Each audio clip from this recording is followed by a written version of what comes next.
nakita ko siya sa Pinoy Big Brother, talagang alam kong mananalo siya. She really has something very distinct about her. And it's once in a blue moon na may dumadating ng mga ganyan sa industry. And I think she's one of them. Mamamiss ko talaga si Cap. Actually, naisip ko na bigyan siya ng remembrance for her last day para hindi niya kami makalimutan, siya hindi niya ako makalimutan.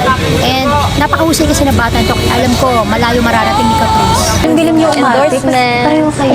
Oo. Galing umiyak. Any teachers? Ang galing mo kayo umiyak. Super! Nakikita ko kay Caprice na she can handle herself on her own. Kumbaga hindi siya kasama man niya yung parents niya kasi nga minor pa siya. Hindi siya nagre-rely sa kanila. Kumbaga her work. Tapos pag kailangan niya lang ng moral support, andun lang siya. So parang, I feel like you're doing a good job. Kung magaling sumagot, magaling din ako. Host ako. College yun eh. Ayan, bigyan ko siya. Ako, hosting job. Ito si Caprice. Madalang lang ako sa totoo lang maging updated sa online happenings about TVB kasi a girl is busy. Pero never akong hindi nakakakita ng papuri kay Caprice, about Caprice. She is so well-loved. And I'm not surprised. I'm not surprised kasi ang ganda-ganda din ang pinapakita niya sa atin. Nagka-cry ako.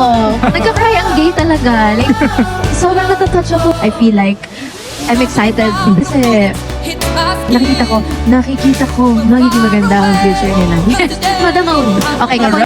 Hi ka! Singer ako, Larja. And ang galing mo sa natutuwa ko na nakikilala ka ng mga tao bilang ikaw. Pagsasabihin mo palalo. Love you ka! Caprice naman, I worked with her also. Very, very kind. Marunong rin siya makisama, which is a good thing too. It's like, you're shy girl. No, game. Like, chika. I love her. She's my baby girl.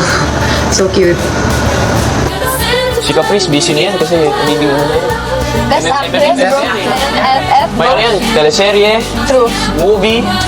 Sino sa TV, bro? Kasama tayo mag-work. Tayo daw nasa movie. Ay, wow. Pero ikaw yung bida? Ikaw, oo. Supporting actors ko lang kami. Wow.